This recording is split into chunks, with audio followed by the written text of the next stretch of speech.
password yako wewe. Yesu ndiye ana kodi yako wewe. Maisha ya mwanadamu hayaanzii kwenye vitu vinavyoonekana. Maisha ya mwanadamu yanaanzia rohoni, ambako hakuna mtu anaweza kuingia isipokuwa kupitia Yesu ambaye ni mlango. Ndiko tunaweza kuingia, na kwa sababu yanaanzia kule, tunaweza kutamka vitu na vikawa vya kwetu tukiwa katika nira. Ndipo vinadhihirika na kwenye mwili, ndipo vinaonekana kwa watu. Ukitaka uwe shuhuda kwa watu, lazima ukubali mageuzi yafanyike kwenye maisha yako, mabadiliko yafanyike kwenye maisha yako. Kubali kutembea kwenye nira, kubali kutembea na Yesu kwenye gharama zozote.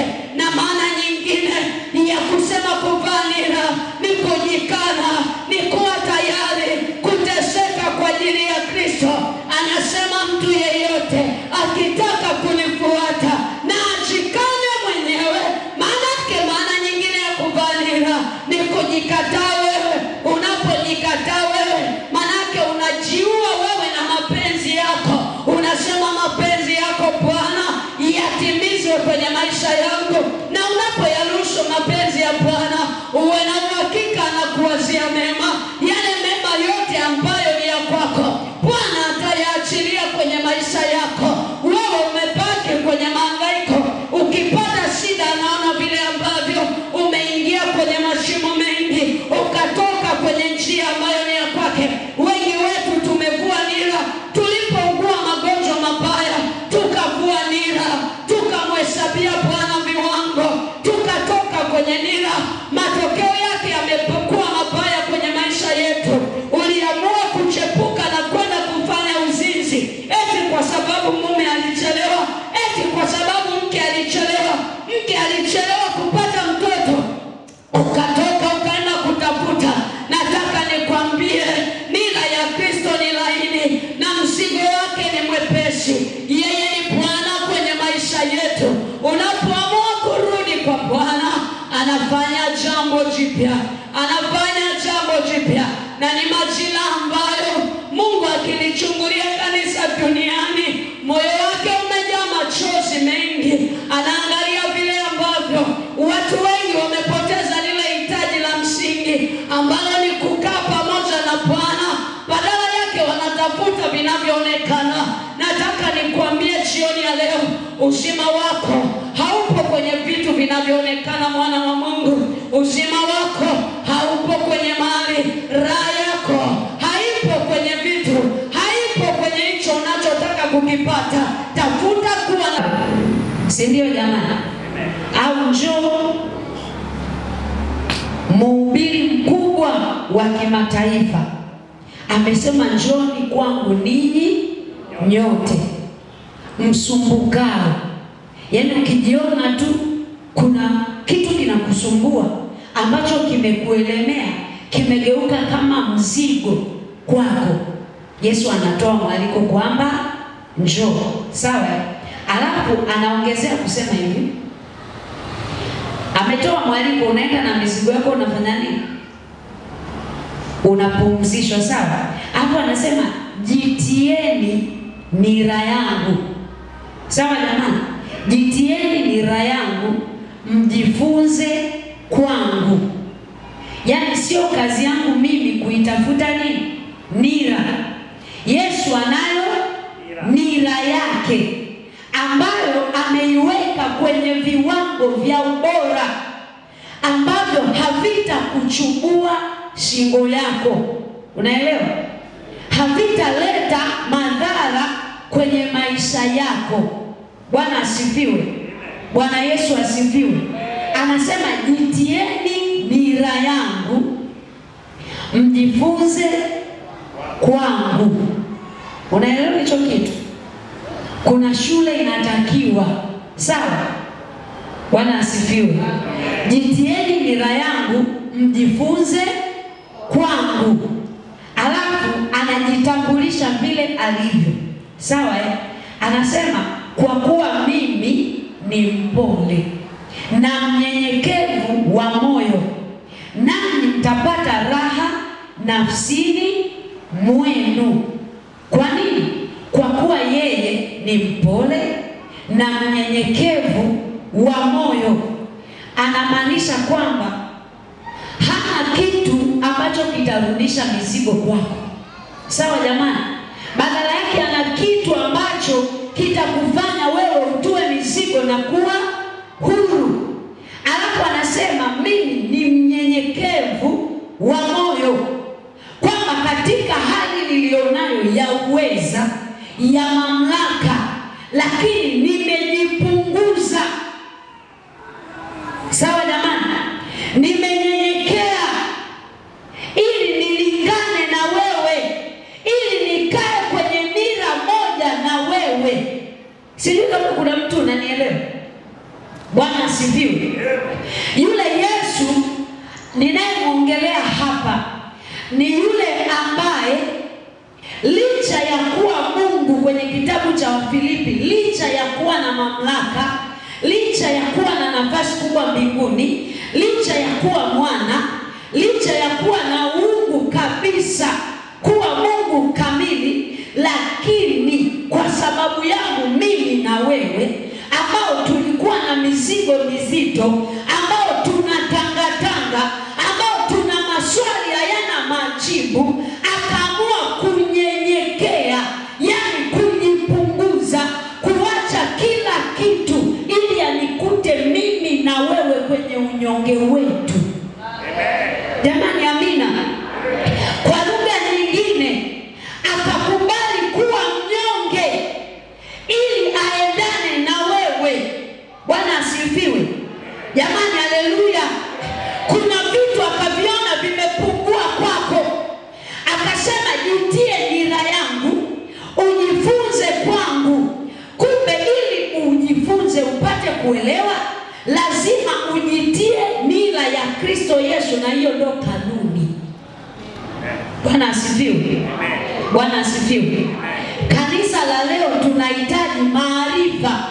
Kama kuna kitu ambacho kanisa limekipoteza, ni yale maarifa ya kumjua Mungu ni nani. Na ndio maana kwenye kitabu cha Hosea Biblia inasema watu wangu wanaangamizwa. Sawa? Kwa kukosa nini? Maarifa. Manake yule mwangamizaji ameandaa silaha zote anazo. Ukikosa tu maarifa, yeye anashusha ile nyundo, anakuponda. Jamani, amina. Jamani, haleluya. Jamani, amina. Yesu anataka tujitie nira yake, na kwenye kujitia nira ya Kristo Yesu, manake kuna vitu tutavipata ambavyo vitaleta mabadiliko kwenye maisha yetu na sio hali tulizo nazo. Amina. Bwana asifiwe. Kitu ambacho shetani anapambana, anajitahidi kuhakikisha Mkristo ufiki mbinguni kwa kukuletea mashaka na mahangaiko ya maisha ya duniani. Bwana turehemu sana. Sasa hivi tunajikwaa sana kwa sababu ya kukosa raha. Jana nilikwambia nikasema hitaji kubwa la Mkristo ni raha, ni utulivu wa moyo, ni lile burudiko la ndani. Jamani, amina. Jamani, haleluya. Kwa hiyo unamwona mtu anahangaika. Kwa nini? Kwa sababu hana raha. Na raha anaipataje? Lazima ajitie nira upya. Bwana asifiwe. Jamani, haleluya.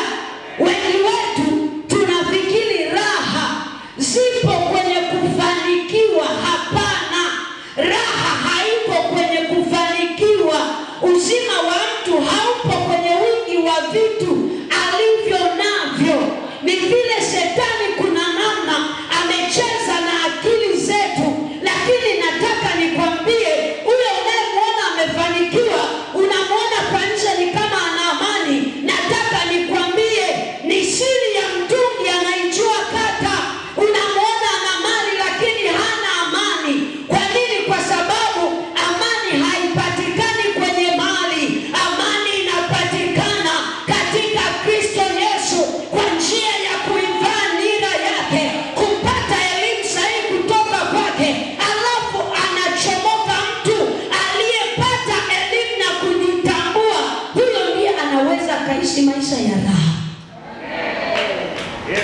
Bwana asifiwe. Jamani, haleluya. Bwana asifiwe. Tumemweka Mungu kwenye vipimo ambavyo sio vya kwake. Leo hii hata tukitangaziwa makongamano, tukitangaziwa mikutano, hakuna mtu anayetafakari kwa habari ya kwenda kupata maarifa. Wengi tunaenda tukiwa na mahitaji, hatutaki kupata maarifa. Kwa nini niko hapo ninapopapitia? Kwa nini ninahitaji hilo? Lakini tunataka tukifika tuambiwe pokea mali, pokea magari, pokea uponyaji. Ninasema kwa jina la Yesu, hili wiki ninasema pokea neema ya kupokea maarifa yanayotoka kwenye neno la Bwana, maana Bwana ni kila kitu kwenye maisha yako. Ukimjua Bwana ni nani, wewe umepata vyote. Bwana asifiwe. Jamani, haleluya. Nataka niseme sasa, kwa nini tunahitaji kuvaa nira? Kwani kuvaa nira maana yake nini? Kuvaa nira ni kusema nini? Kuvaa nira ni kuonesha nini? Bwana asifiwe. Nimeandika vitu kadhaa hapa. Nimeandika kuvaa nira na nakutazamisha, yaani ile kuamua kuivaa ile nira ya Kristo, ambayo kuna kichwa kimoja cha Kristo hapa na wewe cha kwako. Bwana asifiwe. Yesu ametoa mwaliko, amesema jitieni nira yangu mjifunze kwangu. Kwa hiyo unahitaji kujua mambo, lazima uvae nira. Bwana asifiwe. Akisema mjifunze kwangu, uwe na uhakika Yesu alijua kuna na elimu zingine. Bwana asifiwe. Anaposema mjifunze kwangu, alijua na manabii wa uongo wapo, alijua na elimu za kidunia zipo. Ndio maana akasema badala ya kupake kule ili ujifunze kwangu, lazima ujitie nira. Na nira ni kanuni ya kwanza ya kujifunza kutoka kwa Bwana. Bwana asifiwe. Yesu anachokitaka, anataka wewe useme kwa dhati ya moyo wako kwamba nimeamua kutoka ndani yangu, nimeamua kujitia nira. Manake nimeamua kuambatana na Yesu, nimeamua kufuatana naye, nimeamua kutembea pamoja naye, nimeamua la Yesu ni la kwangu na la kwangu ni la kwake. Bwana asifiwe. Yesu anaposema njooni kwangu ninyi nyote msumbukao na wenye kulemewa na mizigo, manake anasema hivi, ile la kwako ni la kwangu mimi na la kwangu mimi liwe la kwako, ili tutengeneze kitu kimoja kitakacholeta matokeo. Kwa hiyo ninaposema nivae nira ya Kristo, manake ninaamua kuambatana na Yesu. Ukisoma kwenye Biblia, kwenye kitabu cha Mwanzo,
Amen.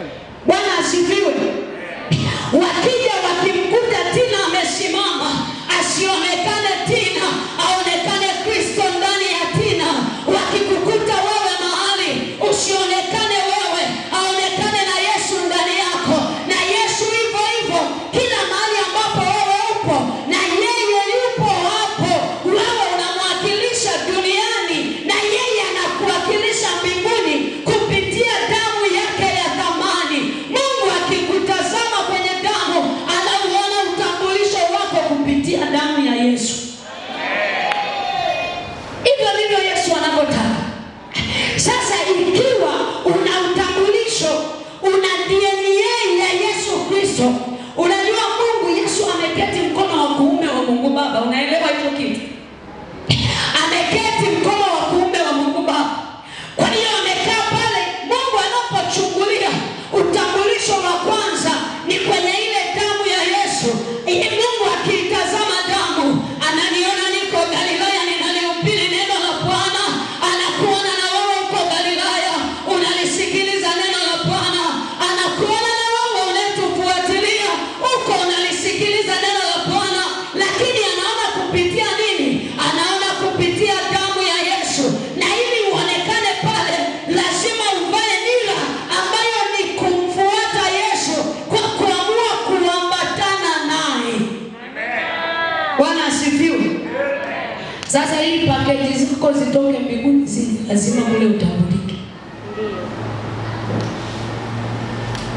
Jamani, amina. Jamani, haleluya. Jamani, amina. Mimi Yesu akinitambua inatosha, wala sihitaji vitu vingine. Amen. Kwa sababu ninajua nimempata yeye, ninavyo vyote. Nina uzima wa sasa na ule uzima wa baadaye. Mambo mengine wala yanisumbui, na sina sababu ya kuishi kama mtumwa, ya kuishi kama mtu niliyekataliwa, kwa sababu yeye ameniambia niende na mizigo yangu. Tayari mizigo ameibeba. Kwa hiyo sitakiwi kutembea na mizigo tena. Natakiwa kuishi maisha ya furaha hata kama nimekosa, lakini ninajua katika Bwana ninayo raha, katika Bwana ninayo furaha, katika Bwana ninayo amani. Na ninajua leo nikikosa, kesho nitapata, na hata nisipopata bado atabaki kuwa Bwana. Maana siishi maisha ya sasa, ninatazamia mbingu mpya na nchi mpya. Bwana asifiwe. Bwana asifiwe sana. Amen. Maana nyingine ya kusema nivae nira, nimevaa nira. Maana nyingine ni kusema Yesu, nimekuja kwako, sina ninalo liweza. Bwana asifiwe. Lakini wengi wetu tuna maisha ambayo yamejaa masumbufu, kwa sababu kanisani tupo kwa Yesu, lakini tunayo yaweza. Hiyo ndio changamoto. Unajua, kwenye mambo ya kawaida hayo unayoyachukua ya kawaida ndiko ambapo kuna kurudisha nyuma. Tuongee tu kweli. Ukipata shida ya ghafla, yaani ile shida ya ghafla, uwe ni mwanandoa, ni mwanafunzi umefukuzwa hata shule, ni kazini, hivi cha kwanza kabisa ile shida ikitokea, ama umepata msiba, cha kwanza kabisa huwa unapiga simu kwa watu kwanza, au unaomba? Tuongee tu kweli. Cha kwanza tu tatizo likitokea, mtu amenyanyua simu, halo, yani kazini mambo yajaenda sawa, yani pale kanisani waliponikwaza, yani sina hamna, yale mambo ambayo hayaeleweka, yani mpaka unakuja kukumbuka Mungu yupo, ulishajinajisi wewe, ukanajisi na watu wengine. Sasa Yesu anabaki anatushangaa, kama wameamua kuvaa nira, mbona wanayoyaweza, na sio kunipa mimi mizigo yao? Wewe mizigo yako unampelekea nani? Madeni yametokea, umekosa mahitaji, kabla ya kumwambia Bwana, sasa hivi sina hiki, sina kile, sina hiki, nimekuja kwako, naomba unisaidie, naomba uniinulie mtu mmoja ambaye umempa hivi vitu aniletee, ninahitaji 1, 2, 3, alafu useme ninakushukuru wewe ni Bwana, unyamaze. Kabla hatujasema hivyo umepiga simu, mama nani, naomba uniazime 50 hapo mara moja. Mtoto wangu kafukuzwa hata shuleni, naomba uniazime 500 hapo mwezi wa pili tu, mwanzoni pale, ile pesa itakuwa imetoka, nitakulipa. Usijue kama shetani anataka kukuvua kwenye dira akuweke mahali pengine. Bwana aturehemu sana. Unapoenda mbele za Mungu unamwambia Mungu, yaani unapoamua kuvaa nira, unamwambia Yesu, sina ninacho kiweza, sina ninacho kijua. Manake kama nahitaji kuweza, nategemea kuwezeshwa na wewe. Kama kuna kitu nahitaji kujua, nategemea kujulishwa na wewe, maana wewe unajua yote. Bwana asifiwe. Bwana Yesu asifiwe sana. Bwana asifiwe. Ngoja nikwambie kitu unaweza usielewe, lakini ninakwambia hivi, Mungu ni zaidi ya mababa tulionao duniani. Mungu ni zaidi ya mama yule anayekupenda. Mungu ni zaidi ya mume ama mke. Mungu ni zaidi. Mimi siku moja Roho Mtakatifu alikuwa amesema na mimi vitu fulani kuhusiana na maombi. Akanipa muda mrefu wa kuomba. Sawa? Nikaa nimeishiwa chakula pale nyumbani. Ninajaribu kukwambia vile unapoamua kujitia nira, haya mambo madogo tuliyoyachukua ya kawaida tunaweza tukayatatua, ndio ambayo yalitukwamisha yakatuweka kwenye mazingira magumu mpaka leo. Bwana aturehemu sana. Nikamwambia Mungu, umeniambia nikae hapa, lakini ninahitaji chakula, watoto hawana chakula, na huu muda unataka mimi nibaki hapa kwa ajili ya hilo jambo la kulishughulikia. Si unajua ile Mungu afanye kazi anafanya kupitia wewe. Sawa? Bwana asifiwe.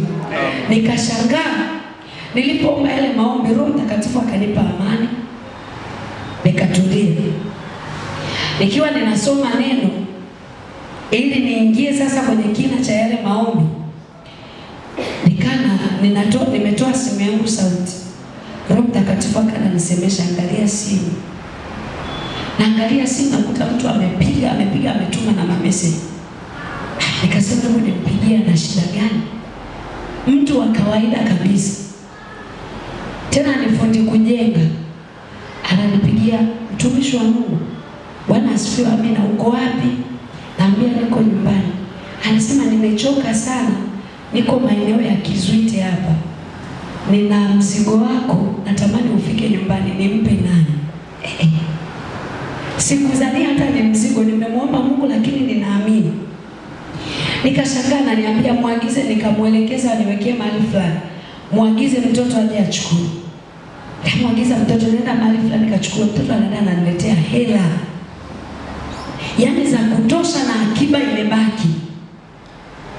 Bwana asifiwe.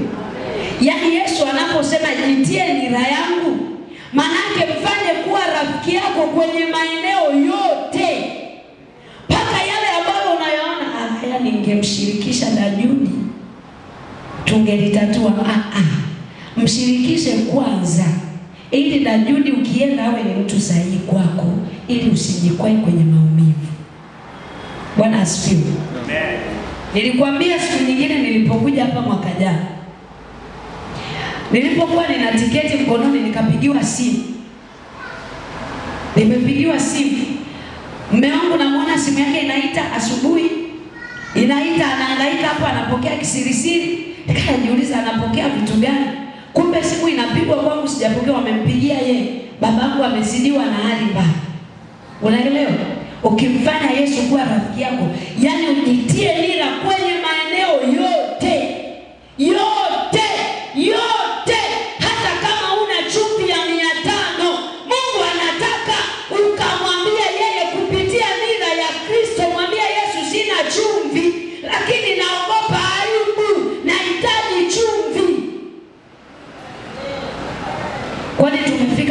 kususa huduma, kususa kazi ya Mungu. Kwa nini? Kwa sababu tuliishiwa tukasema vibaya. Baada ya kwenda kuomba, tukaambiwa wewe ni omba. Kabla hujaenda kuomba kwa wewe, ulimwambia rafiki yako Yesu. Ile siku nimeenda hospitali, babangu akawa amepelekwa hospitali, mume wangu akampeleka hospitali, akarudi kanisani akaniambia, unaweza ukaenda tu kumchungulia baba kidogo afu uondoke. Kwani baba yuko wapi? Twende nikupeleke kwa hospitali. Nafika pale tena ndo ananiambia ameanguka bafuni. Alikuwa ameenda bafuni, amedondoka huko. Wanamleta baba, wamemshika kwenye ile machela, wamemweka, wanamleta kitandani. Namwangalia baba hivi, ananiangalia tu hivi, anafumba macho. Mama yangu analia, hatuna hata mia. Unaelewa? Hapo Yesu ananiuliza swali. Maana ilikuwa imefika saa 7 kama na dakika 10. Hapo gari inatoka stendi saa 8 kamili na ni mbali. Yesu ananiuliza swali. Unajua ukiwa unaongea kwamba nauliza swali, mtu anashangaa, anamuulizaje wewe? Kama hivi ninavyoongea na wewe, Mungu anaongea jamani. Yesu anaongea. Jamani, amina. Wewe vaa nira, batana naye, utamsikia huwa anaongea. Anatoaga maelekezo. Akana niuliza, unaenda Galilaya ama unabaki hapa kumwangalia babako? Ilikuwa ni swali ngumu sana kwangu. Mamangu ananiangalia, analia. Alafu mimi ndo wananitegemea nitoe hela za hospitali, sina hela. Nikatoka nje nikamkumbatia mama, nikalia.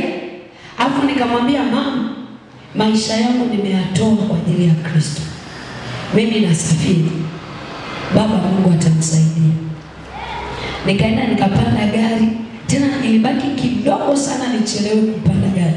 Nimefika ndo gari inaondoka. Simama, kuna abiria. Niko njiani, nashangaa kwenye simu imethibitishwa 600,000. 600,000. Sikwambii vitu ambavyo ni vya kukopi mahali. Mimi mwenzio nimemuona Bwana. Jamani, amina. Ndio maana ninatamani nikiumbukiza hiki kitu kwenye moyo wako, uache kutangatanga, uelewe kwamba Mungu hayuko mbali, yuko karibu na wewe kuliko mavazi uliyovaa. Karibu sana. 600,000. Sijui kama mwana wangu ulikuwa umewaisoma 600,000. Nikasema hivi ni 60,000. Alafu alikuwa amenitumia zile hela ni mtu wa nje ya nchi. Wewe hivi unaelewa Yesu anaposema njooni kwangu ninyi nyote msumbukao mzigo wa umasikini? Yesu ni tajiri, ana vitu vya kukupatia yale mahitaji uliyo nayo. Ukiamua kuvaa nira na kumwambia Bwana, hakuna jambo ninaloliweza, nimekuja kwako ili uniwezeshe, na kwambia inawezekana. Jana nikakwambia anayeamua kuvaa nira kumwambia Bwana, nimeamua kukufuata wewe, manake yajayo kwenye maisha yake yanafurahisha. Wakati wengine wanalia, yeye anasema yajayo yanafurahisha. Wakati wengine wanasema hakuna mvua, yeye anasema nimeliona wingu kama mkono, karibu inanyesha kwenye maisha yangu. Katika jina la Yesu ninasema na wiki hili inyeshe kwako. Nilipofika hapa, wakati ninalala usingizi, nikiwa nimemaliza kuomba, nikiwa ninafumba macho, nikaona matone ya mvua, nikaona mvua inanyesha. Nikasema Bwana wewe anajidhihirisha kwa dalili nyingi kwa yule ambaye ameamua kuambatana na Bwana.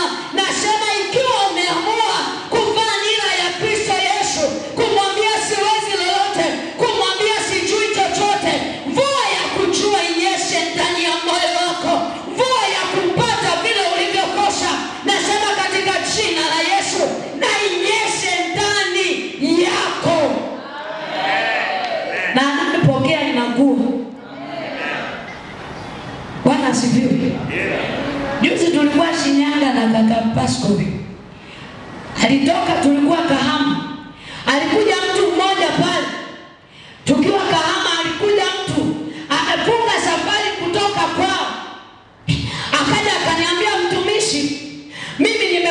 ninahitaji mume tena. Mungu ambariki, na jana ameniambia amefuatilia semina, anajisikia vizuri. Akasema nimekaa muda mrefu nimekosa mume. Nikamwambia kwa hiyo unasemaje? Akasema ninataka Bwana anipe mume. Sasa hivi nina miaka 40. Roho Mtakatifu akasema na mimi kuhusu maisha yake. Nikamwambia lakini hauko kwenye mfumo, mume hawezi kuja. Kuna mambo ambayo ulishayafanya na Mungu ameyaona, lazima uyaweke wazi. Yule mtu akaanza kutiririka, akaniambia kwa hiyo haya niliyokosea sitapata mume. Nikasema hapana, wewe unachohitaji sasa hivi ni rehema za Bwana ili uvae nira ya Kristo, ili ukae kwenye ramani. Unahitaji rehema za Bwana, na unapopata rehema za Bwana, unapoingia kwenye ramani ya Bwana, vitu vyote vilivyoliwa na nzige na parare na madumadu vinarejeshwa, kwa sababu uko ndani ya mfumo. Akanaona kama masiara. Tukamwita mchungaji, tukamwombea yule dada, tukamwombea sana. Bwana akamfungua. Tulianza kumwombea kabla hata sijaingia kwenye kuhubiri, mpaka tumeenda kwenye ibada, amejaa Roho Mtakatifu anaomba. Tumetoka pale amevima macho. Kesho yake amenifuata hotelini asubuhi, anasema mama, nimekufuata, nimekuja kukuaga, nataka unitamkie neno. Nikamwambia nitatamka nini? Bwana ameshakuweka kwenye mfumo. Akanasema mama, sema kitu. Nikamwambia hicho unachotaka Bwana atafanya. Akawa amepanda gari ameondoka. Ile siku na mimi naondoka, akatokea baba mmoja ananiambia mama, samahani, nina jambo na shida hata pa kulianzia. Nikamwambia jambo gani? Akasema nimempenda yule dada ambaye nilimuona alisema amekufuata wewe, nataka kumuoa. Yaani sasa hivi sitaki kujua historia ya maisha yake, ninataka kumuoa huyo dada, wala sitaki kujua aliwahi kufanya nini. Akasema nataka mwaka nimchumbie, na nimeshanunua uwanja, na mwakani ninataka kuambia kwa Bwana yote yanawezekana, yote yanawezekana. Kinachotuchelewesha, tuko nje ya nira, tuna vitu tunavyojijua, tunadhani kwa kuchepuka pembeni na kuambia ndio kufanikiwa. Hapana, hizo nira hatima yake ni mbaya kwetu. Unapovaa nira ya Kristo, cha maana ni hiki: makosa yako yote ni mizigo yako, dhambi zako zote ni mizigo yako. Yesu aliimaliza Kalvari. Unapoenda kwa Bwana, unaanza kusoma kwenye mfumo, kwenye madhabahu ya mbinguni. Na ukisoma tu kwenye mfumo, mpaka pakeji zako zinasoma. Bwana asifiwe. Hakuna namna shetani anaweza akazuia mtu ambaye amevaa nira ya Kristo, ambaye amemwambia Bwana, katika maisha yangu sina ninaloweza, sina ninalojua. Huwa ninawaambia kwenye shuhuda zangu mimi, kama kuna mtu alikuwa hawezi kuongea ni mimi. Nilikuwa na sauti mpaka ninadharauliwa. Mume wangu nilisema, alikuwa ananiambia kata simu haraka unamaliza vocha. Lakini majira ya Bwana yalipofika, wewe, nilipoamua kuambatana na Bwana, nikashangaa nimefanana naye. Nikisimama, neno la Bwana linahubiriwa tena kwenye vile viwango vya neema ya Roho Mtakatifu. Anaweza yote wewe, anaweza kubadilisha mambo yale yote magumu. Yesu anaweza wewe, akikaa ndani yako. Kazi yake yeye ni kuwa injini ndani yako. Yeye ndiye anayeoperate maisha yako katika jina la Yesu. Ile neema ya maarifa ya kuambatana na Bwana ikujilie kwako. Wala uhitaji pokea. Zile ni utapeli tu. Amina. Yaani wewe unageuka biashara ya mtu. Amina. Si alishakujua kwa amekugeuza wewe ni biashara. Kwani mtu akijua unataka kupokea, wewe ni biashara yake. Hana kazi anayofanya, anaenda anatafuta maarifa. Si anajua wewe ni mwanadamu na akili, na yeye anaenda kutafuta maarifa, anaongeza na vya ziada. Akija hapa akitengeneza na shuhuda za uongo. Ndio kuna ushuhuda hapo, mnatoa macho wote, mmetumbua macho hivi. Unapigwa kiini macho wakati atoe shuhuda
Bwana asifiwe. Jamani, haleluya. Jamani, haleluya. Ninampenda mtu mmoja ambaye anaitwa Abrahamu.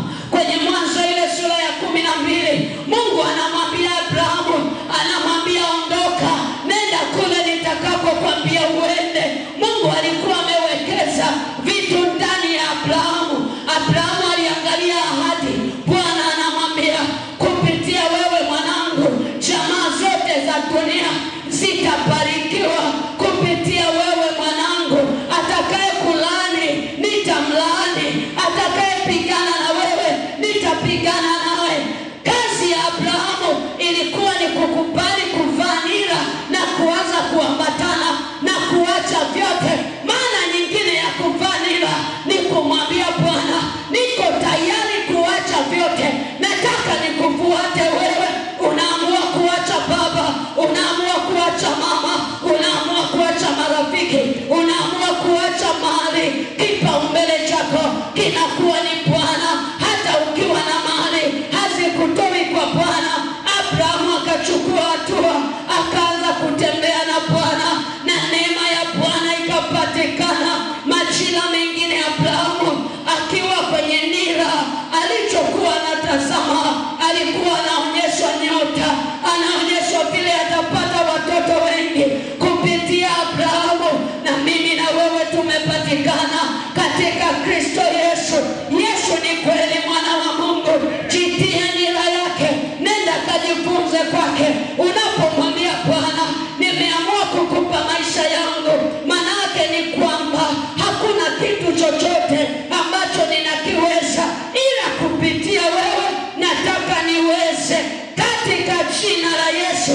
Bwana atupe kuweza, wana wa Mungu. Bwana anatafuta watu waliojidhabihu kwake, waliamua kujifungamanisha nira kwenye maumivu yote, kwenye mateso yote.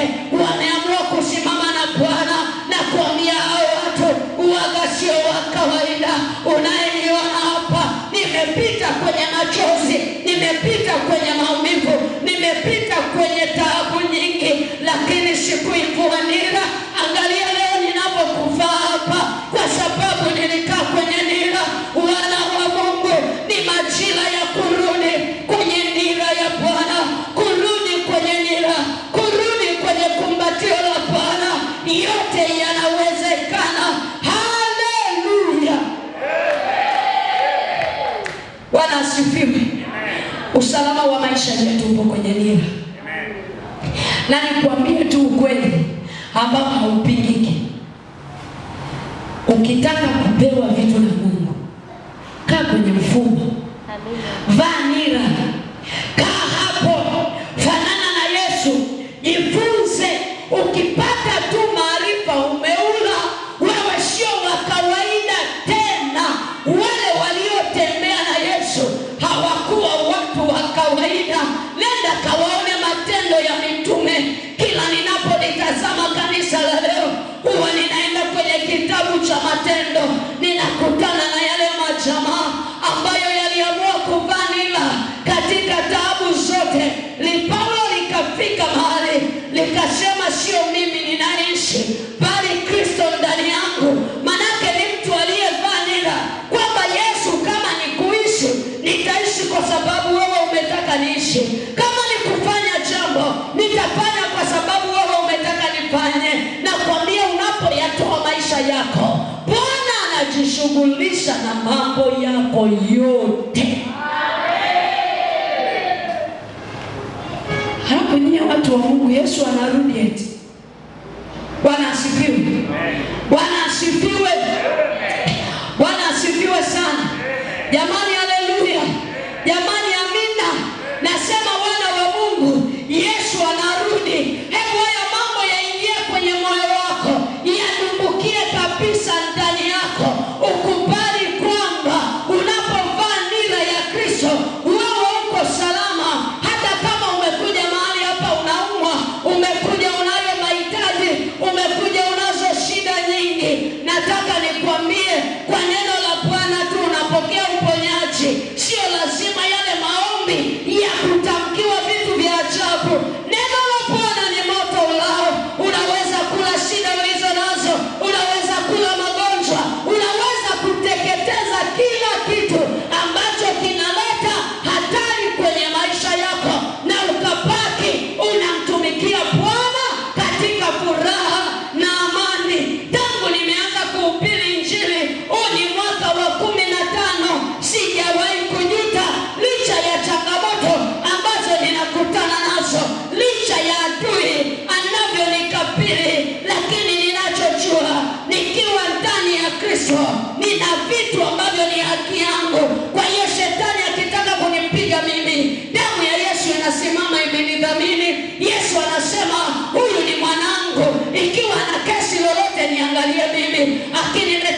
Lazima uelewe wewe ni nani.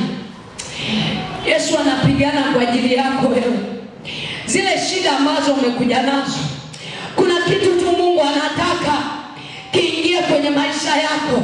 Kuna maarifa ambayo unayahitaji, kuna ufahamu ambao unahitaji kuwa nao kuhusu Yesu. Nikianza kesho nitakuwa ninazungumza Yesu ni nani kwenye maisha yetu. Ninataka nikudokeze kusema Yesu ndiye password yako wewe.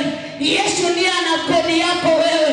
Maisha ya mwanadamu hayaanzi kwenye vitu vinavyoonekana. Maisha ya mwanadamu yanaanzia rohoni, ambako hakuna mtu anaweza kuingia isipokuwa kupitia Yesu ambaye ni mlango. Ndiko tunaweza kuingia, na kwa sababu yanaanzia kule, tunaweza kutamka vitu na vikawa vya kwetu tukiwa katika nira. Ndipo vinadhihirika na kwenye mwili, ndipo vinaonekana kwa watu. Ukitaka uwe shuhuda kwa watu, lazima ukubali mageuzi yafanyike kwenye maisha yako, mabadiliko yafanyike kwenye maisha yako. Kubali kutembea kwenye nira, kubali kutembea na Yesu kwenye gharama zozote. Na maana nyingine ya kusema kuvaa nira ni kujikana, ni kuwa tayari kuteseka kwa ajili ya Kristo. Anasema mtu yeyote akitaka kunifuata na ajikane mwenyewe. Maana nyingine ya kuvaa nira ni kujikataa wewe. Unapojikataa wewe, maanake unajiua wewe na mapenzi yako. Unasema mapenzi yako Bwana yatimizwe kwenye maisha yangu, na unapoyaruhusu mapenzi ya Bwana, uwe na uhakika na kuwazia mema. Yale mema yote ambayo ni ya kwako, Bwana atayaachilia kwenye maisha yako. Wewe umebaki kwenye mahangaiko, ukipata shida naona vile ambavyo umeingia kwenye mashimo mengi, ukatoka kwenye njia ambayo ni ya kwake. Wengi wetu tumevua nira. Tulipougua magonjwa mabaya, tukavua nira, tukamhesabia Bwana viwango, tukatoka kwenye nira. Matokeo yake yamekuwa mabaya kwenye maisha yetu. Uliamua kuchepuka na kwenda kufanya uzinzi, eti kwa sababu mume alichelewa, eti kwa sababu mke alichelewa kupata mtoto, ukatoka ukaenda kutafuta. Nataka nikwambie, nira ya Kristo ni laini na mzigo wake ni mwepesi. Yeye ni Bwana kwenye maisha yetu. Unapoamua kurudi kwa Bwana, anafanya jambo jipya, anafanya jambo jipya. Na ni majira ambayo Mungu akilichungulia kanisa duniani, moyo wake umejaa machozi mengi. Anaangalia vile ambavyo watu wengi wamepoteza lile hitaji la msingi ambalo ni kukaa pamoja na Bwana. Badala yake wanatafuta vinavyoonekana. Nataka nikwambie jioni ya leo, uzima wako haupo kwenye vitu vinavyoonekana, mwana wa Mungu. Uzima wako haupo kwenye mali. Raha yako haipo kwenye vitu, haipo kwenye hicho unachotaka kukipata. Tafuta kuwa na Bwana kwanza. Tafuta kukaa na Bwana ndani yako. Kora baba bosaka yandara mosaka ya tora masa kora masikita la tore mosa rababa bosaka ketere bosa rekete ramayato ramasa rababa rekora mayaka na bosa. Wengi wetu tumeacha mpaka kufanya kazi ya Mungu kwenye viwango, tukifikiri labda tukiwa na vitu vingi ndipo tunaweza kutumika. Hapana. Tukivaa nira ya Kristo yote yanawezekana. Tukivaa nira ya Kristo yanawezekana yote. Kora masande rebosa. Mungu wetu uliye hai, Mungu wewe ni halisi. Baba, maisha yetu haya tumepoteza uhalisia wako Mungu, na nikiliona hitaji letu kukuona kwa uhalisia Bwana. Tulipoona mambo yamekuwa magumu, tulivua nira, tukiona labda tukijaribu kupigana wenyewe tunaweza, lakini badala yake tumeangukia maumivu mengi. Tuliamua kuchagua marafiki, wakati wewe ndiye rafiki wa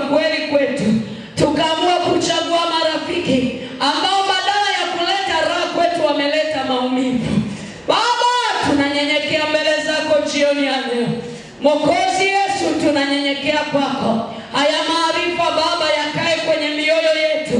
Baba, kuna namna tunakuhitaji, kuna namna kanisa linakuhitaji, kuna namna tunakuhitaji Bwana.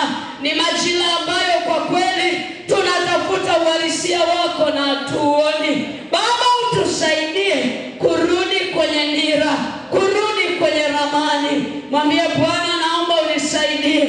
Mwambie Bwana, niko hapa ninakuhitaji. Mwambie Bwana, ninaomba msaada wako. Nataka nikwambie, shetani asingetamani upate chochote.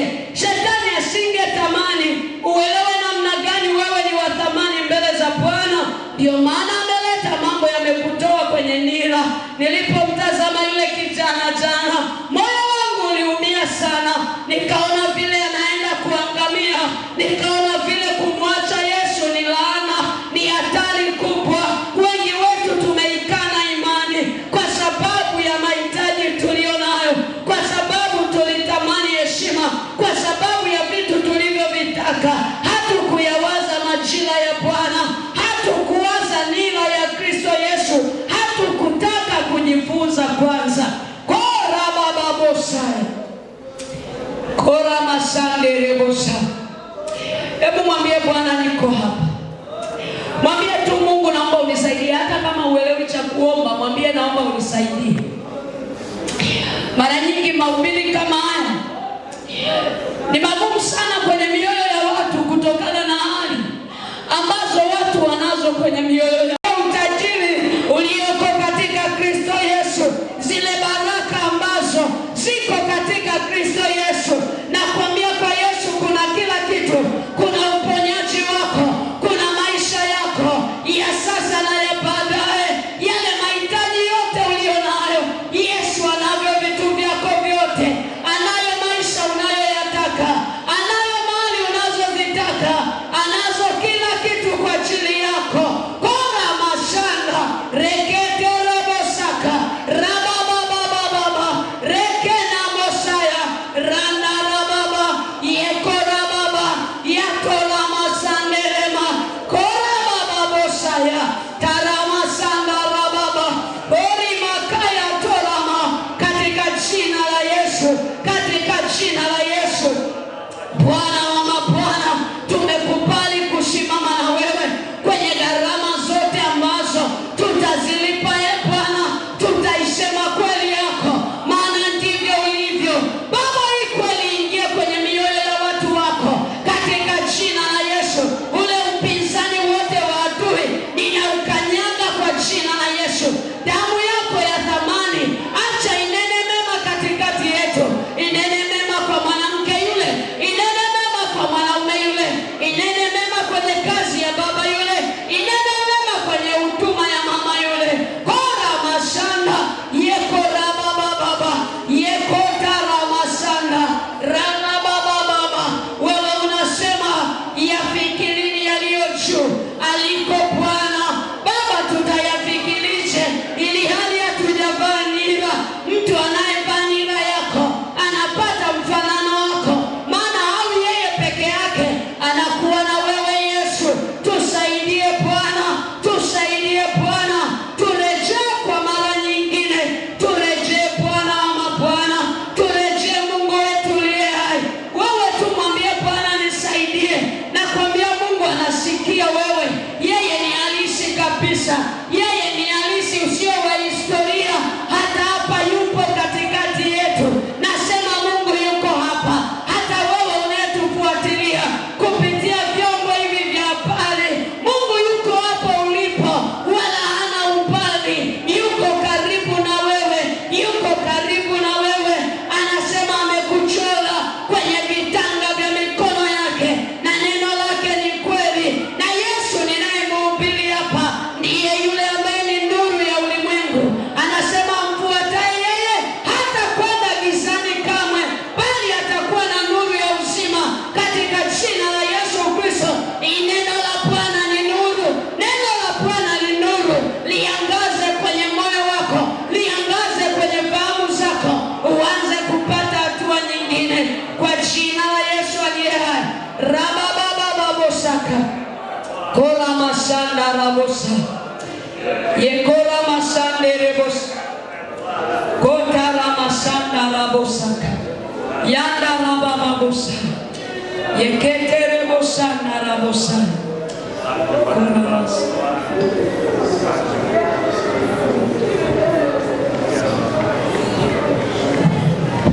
Tunashukuru Mungu zaidi, mwambie Bwana asante kwa uaminifu wake. Asante kwa ajili ya jioni hii, siku ya pili ambayo Bwana ameleta neno lake la uzima ili kuyaponya maisha yetu. Kila mmoja afungua kinywa chako zaidi, semezana na Muumba wako, kwa maana hii ni jioni ya pekee Bwana ameandaa kwa ajili ya maisha yetu, kwa ajili ya watu wa nyumbani mwetu, kwa ajili ya uzao wako, kwa ajili ya kanisa lake. Bwana amekusudia mambo mema.